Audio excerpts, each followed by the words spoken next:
장 범죄 면제 및 정상 참작에 갑자기 그 대하여 눈이 안 들어오네. 식판이 죄란 무엇인가? 이게 보면 죄하고 범죄하고 어떻게 하냐면 sin을 죄로 번역해놓고 crime을 범죄로 번역했어요. 옛날 우리가 영어를 배울 때 sin은 도덕적 범죄라고 그랬고 뭐 crime은 형사처벌이 가능한 범죄 이렇게 배웠던 것 같은데 영어를 배울 때 여기 보면 죄란 법을 위반하는 것일 뿐만 아니라 입법자를 어떻게든 경멸하는 행위다. 그러한 경멸은 그가 만든 모든 법을 한꺼번에 위반하는 것이다. 있습니다. 오른쪽에 보면 범죄란 법이 금지하는 것을 행동이나 말로 범하거나 법이 명한 것을 회피하는 죄를 말한다. 그러므로 모든 범죄는 죄이지만 즉 crime은 sin이라는 얘기죠. 아니지. sin은 crime이지만 이게 그러니까 필요 조건입니다. 그 다음에 crime은 sin이 아니라는 거죠. 모든 crime은 sin이 아니라는 거죠. 절도나 살인의 여지를 품는 것은 그것이 말이나 행위로 나타나지 않는다 할지라도 죄다 sin이라는 거죠. 그러나 범죄는 아니죠. 마음을 품는 것은 여지를 품는 것은 그래서 아까 여기 뒤에 나오면 하나님이 그 책임을 물을 수도 있기 때문이다. 왜 하나님은 다 알고 있거든. 마음을 갖고 있는 의도를 갖고 있는 것도. 그러한 의도의 존재가 입증될 때까지는 범죄라는 이름으로 불리지 않는다. 죄라고 번역되는 앞의 것은 시인이죠. 시인은 모든 종류의 탈법을 의미하고 범죄로 번역되는 뒤의 것은 고소할 수 있는 죄만을 의미한다. 마찬가지로 제일 마지막 줄에 보면은 죄를 뜻하는 라틴의 페카툼은 모든 방식의 탈법을 의미하고 크레멘은 의도에 그친 것이 아니라 재판관 다음에 증명될 수 있는 죄를 의미한다. 우리가 단테의 신곡에서 그 단테한테 피를 그렸잖아요. 그 피가 이입니다. 이 피는 페카툼이라는 뜻이죠. 죄라는 뜻입니다. 그 다음에 380쪽 시민법이 없는 곳에서는 범죄도 없다.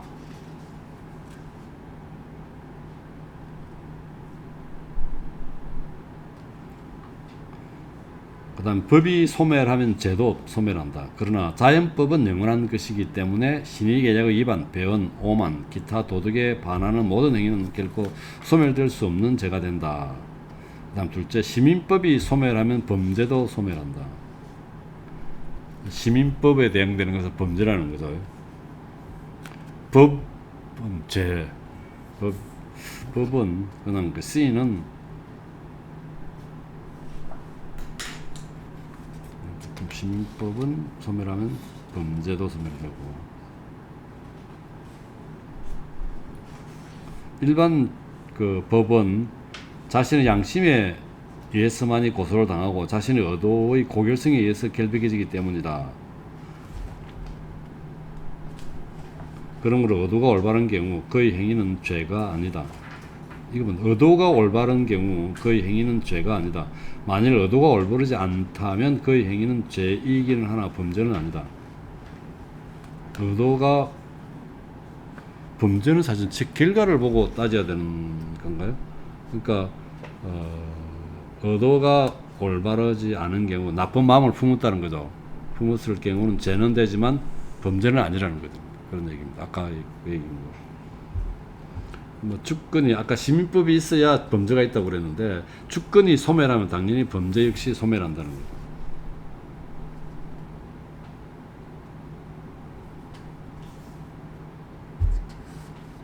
자, 첫째 아까 법이 소멸하면 죄도 소멸하고 둘째는 시민법이 소멸하면 범죄가 소멸되고 셋째 주권이 소멸하면 법 역시 소멸한다. 그 다음에 그 380쪽 밑에 세 번째 줄에 모든 범죄는 이해력의 부족이나 추론상의 오류 혹은 충동적인 정념에 생긴다. 이해력의 부족은 무지이며 추론상의 오류는 오견, erroneous opinion이라고 합니다. 그래서 아까 이 무지, 추론상의 오류, 즉 오견 혹은 충동적인 정념 이 세 개가 범죄의 원인이라고 하는 얘기죠. 근데 무지에는 세 종류가 있다는 거고, 법에 대한 무지, 주권자에 대한 무지, 행벌에 대한 무지, 세 가지가 있다. 그다음 자연법에 대한 무지는 어느 누구에게도 면제의 이유가 될 수 없다. 왜냐하면 자연법은 양심이 판단하는 거기 때문에 모든 사람 다 양심이 있는 것이죠. 그래서 자연법에 대한 무지는 면제의 이유가 될 수 없다는 것이죠.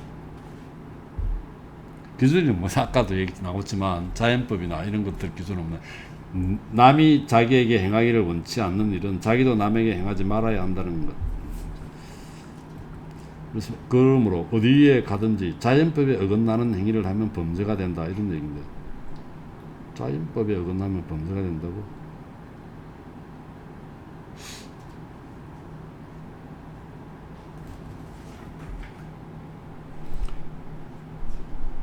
그 다음에 381쪽에 그 밑에 오른쪽 쪽에 시민법에 대한 무지가 면제 이유가 될 때도 있다.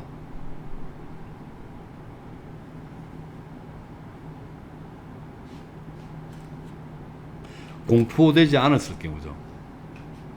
법이 공포되지 않았을 경우 모른다는 거고, 그 행위 자연법에 반하지 않으면, 자연법은 공포되지 않아도 다 알아야 되는 거거든요. 그 자연법에 반하지 않으면 무지는 충분한 면제 이유가 된다는 거죠. 자연법에 반하지 않으면. 주권자에 대한 무지는 면제 이유가 될 수 없다. 이거는 아까도 얘기했던 얘기고. 그 다음에 382쪽에 법이 공포된 곳에서는 행벌에 대한 무지는 면제 사유가 될 수 없다. 그 다음에 범행 전에 공포된 처벌 규정이 있으면 범행 후에 공포된 그보다 무거운 처벌은 받지 않는다. 이건 뭐 당연한 얘기였고.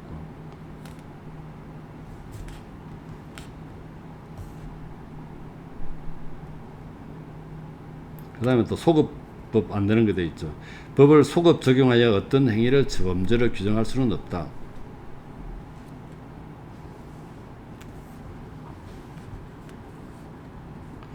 그러나 그 다섯 번째 줄에 보면 383쪽 다섯 번째, 그러나 어떤 행위를 금지하는 법이 그 행위가 실행되기 전에 있었다 하더라도 그 행위 후에 제정된 법의 처벌을 받아야 하는 경우가 있다. 아까 소급 위법 안 된다고 그랬죠. 어떤 행위를 금지하는 법이 그 행위가 성립되기 전에 있었다 하더라도 행위 후에 제정된 법의 처벌을, 그러면 그 후에 법을 처벌을 받아야 된다는 거예요. 그 전에 법이 있었는데 그 전에 법에 의한 처벌이 아니고 그 위에 법의 처벌을 받아야 하는 경우가 있다는 거죠. 문속은 전례에 의해 더 가벼운 행벌이 알려져 있지 않는 경우 그러하다.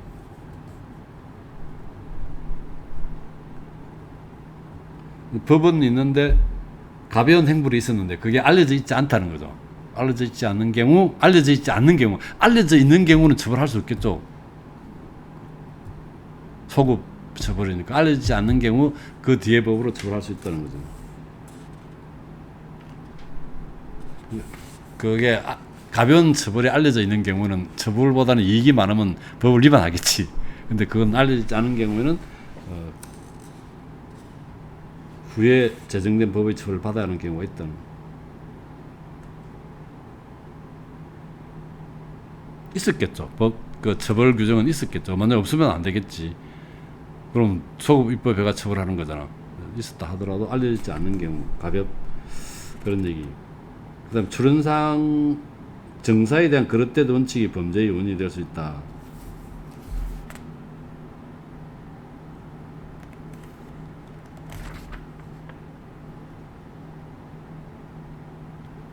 그다음 뭐 이거 조금 당연히 다 아는 얘기죠. 강한 놈이 뭐 죄를 저지르고 뭐 처벌받지 않냐고 뭐 이런 거 보고 저건 해도 되는구나 그렇게 생각해서 처벌되는 건 아니라고. 그렇게 해서 원인을 죄를 범할 수 있다는 거죠. 성공한 쿠데타는 쿠데타가 아니라고 그러면 다음은 뭡니까? 성공하면 되겠다 쿠데타를 뭐 그렇게 또 판단할 수도 있을 거고. 그 다음에 사이비 교사들에 의한 것. 그 다음에 원칙은 바르지만 추론이 그렇던 경우, 그래서 성급하고 갱솔하게 결론을 내리고 결의를 품은 사람들에게 일어나는 경우.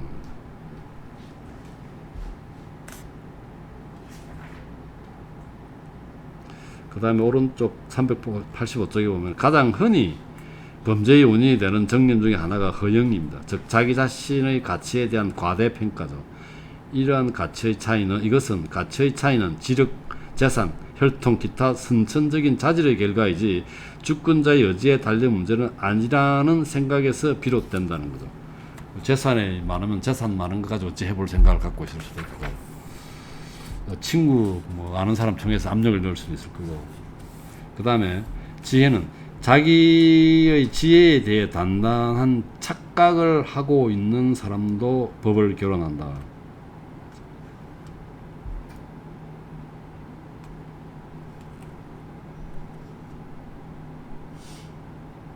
그러고 마지막 줄에 386중에 네 번째 줄 밑에, 그리고 일반적으로 허영심이 많은 사람들은 소심하기까지 한 경우가 아니라면 하나같이 화를 잘 낸다.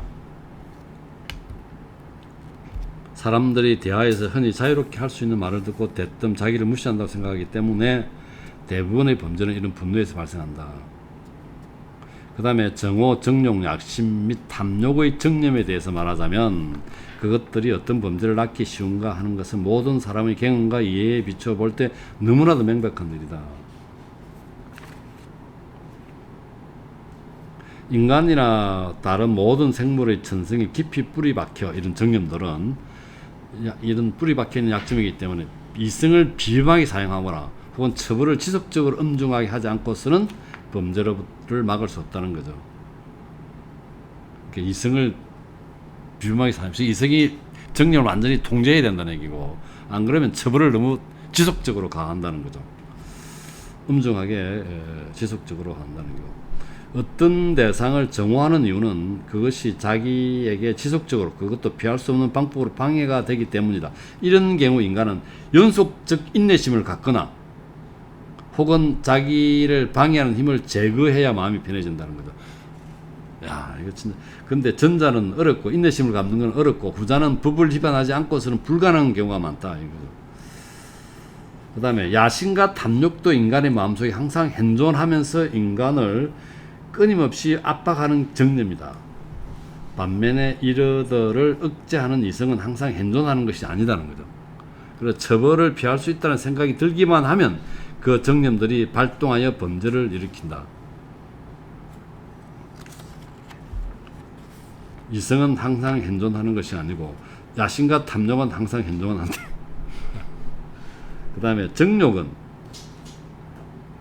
지속적은 없으나 그 대신 격렬하기 때문에 처벌이 경미하거나 혹은 불확실한 경우에 처벌을 조금도 두려워하지 않는다. 와, 이거 대단한 관찰 같다. 옛날에는 괜찮았는데 지금은 옛날 것 같는데.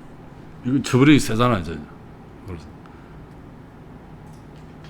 처벌이 불확실하지 않고, 이번에 처벌이 경미하거나 불확실한 경우, 옛날이겠죠, 이거는. 인간의 모든 정념 중에서 위법 행위를 가장 적게 하도록 만드는 것은 공포입니다. 아니, 본성이 고면 일부 사람들을 제외하면 공포는 법을 위반하면 이익과 쾌락이 있어 사람들로 하여금 법을 지키도록 만드는 유일한 것이다. 그러나 공포가 있어서 법을 더 지키게 할 수 있죠. 공포가 있으면. 그러나 공포로 인해 범죄가 발생하는 경우도 많다. 모든 공포가 그로부터 야기된 행위를 정당화하는 것은 아니다. 이른바 신체적 공포 때문에 야기된 행위만 정당화될 수 있다. 그에 대한 공포 때문에, 신체에 대한 공포 때문에 어떤 행위를 한 경우는 이것은 범죄가 아니다. 이 사람은 자유보다 안전을 굉장히 중요시한다고 그랬죠. 그래서 자유를 포기하고 코먼널스를 만든다고 그랬는데, 딱 중간에 나를 죽이려고 한다고 추론하여 살인을 하면 이것은 범죄가 된다. 주권의 보호를 요청할 시간적 여유와 방법이 있기 때문이다.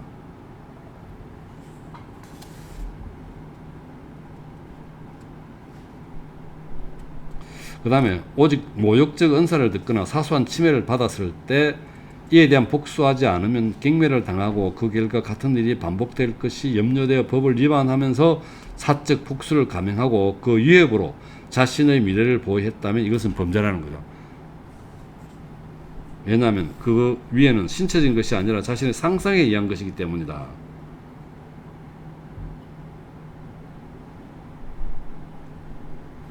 그렇지. 이게 모욕 증언사를 듣고 난 뒤에 뭐 복사하지 않으면 경멸을 당하고 뭐 하는 거 상상이라는 거죠. 이런 거. 그래서 뒤에 보면은 유능에 대한 공포도 면제 사유가 될 수 없으며 이런 얘기도 있고,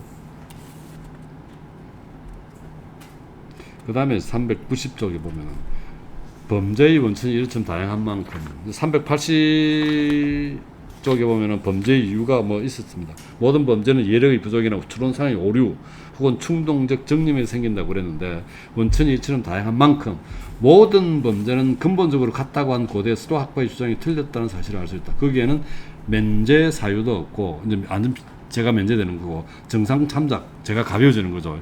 이런 것도 있다는 거죠.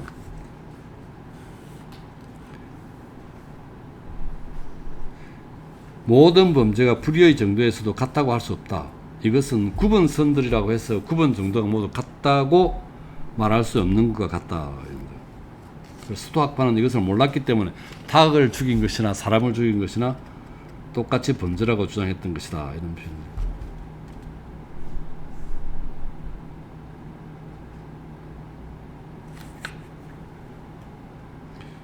완전 면제의 사유들. 여기 보면은 오직 어린이나 미친 사람의 경우에만 자연법에 대한 위반 행위가 면제된다. 모르면, 아리스토텔레스도 어떤 면책 사유를 설명할 때 어떤 그 규칙의 무지, 몰랐거나 그 다음에 강제적으로 그걸 위반했거나 이런 얘기를 했는데, 몰랐다는 것은 그냥 우리가 빨간불일 때 건너가면 안 된다는 걸 몰랐다는 건 말이 안 되죠. 그러나 시골 완전 깡촌에 옛날 노인네가 몰랐다는 것은 말이 된다는 얘기겠죠. 그래서 미친 사람이나 어린이의 경우에만 자연법에 대한 위반 행위가 면제되고, 그 다음에 391쪽 6번째 줄인가요? 눈앞에 닥친 죽음의 위협 때문에 위법행위를 하게 된 경우 그거는 완전히 면제된다. 이 사람은 자기 안전을 굉장히 중요시했기 때문에. 그 다음 밑에 5번째 줄에 자신의 목숨을 지키기 위해 다른 사람의 칼을 빼앗은 경우 그는 완전히 면제된다. 이것도 마찬가지죠.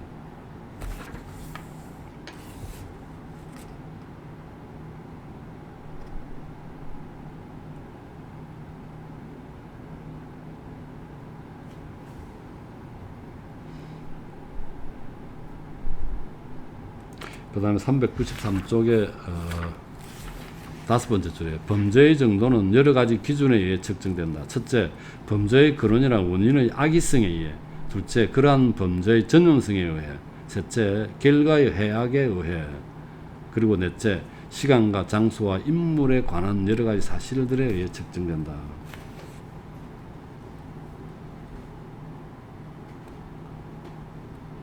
힘을 과신하여 저지른 범행은 죄가 무거워진다. 법 집행자에게 항거할 생각으로 범행한 경우에는 발각되지 않을 것이라고 생각하거나 혹은 도주와의 처벌을 모면할 것이라고 생각하는 범행의 경우보다 죄가 무겁다. 뭐 당연한 얘기고.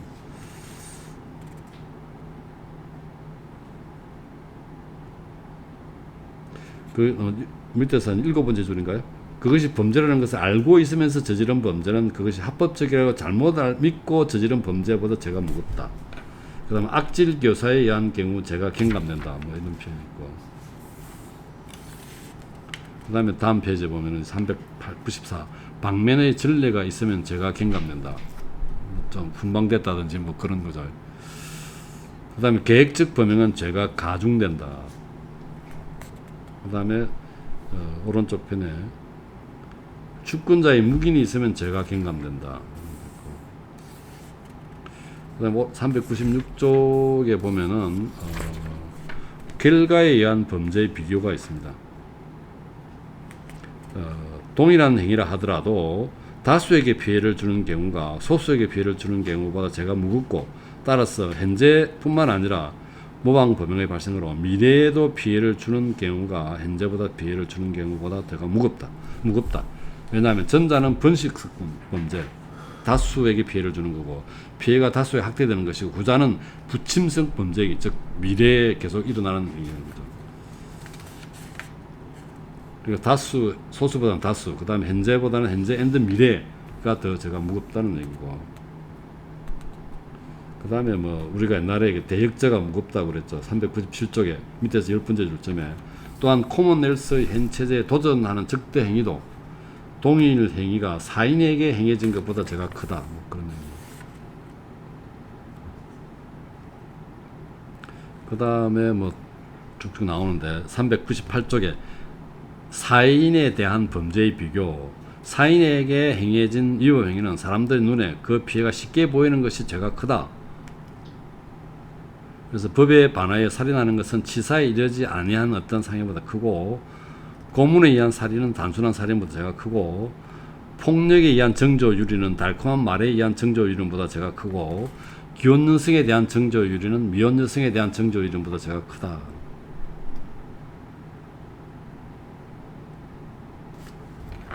그 다음에 여섯 번째 줄점에 399쪽에 모욕적 운동은 모욕을 당한 사람에게 즉각적인 분노나 불쾌감을 준 것 외에는 어떠한 피해도 주지 않는 경우 그리스나 로마 기타 고금의 코먼웰스의 법에서 무시되어 왔다. 그러한 분노나 불쾌감이 진정한 원인은 모욕적 운동에 있는 것이 아니라 스스로의 덕을 알고 있는 사람에게는 모욕이 들었을 자리가 없다. 즉 모욕을 당했다고 생각하는 자의 소심함에 있다고 생각하기 때문이다. 이런 표현이 괜찮은 것 같아요. 존속 살해는 타인을 살해하는 것보다 죄가 크다. 가난한 사람의 재물을 강탈하는 것은 부자의 재물을 강탈하는 것보다 죄가 크다. 예배를 위한 시간이나 장소에서 자행한 범죄는 더 크다는 거고. 그 다음에 뭐 이 외야 가중처벌 사유와 정상 참작의 사유가 많이 있다라는 설명을 하고 이 장을 끝냈네요.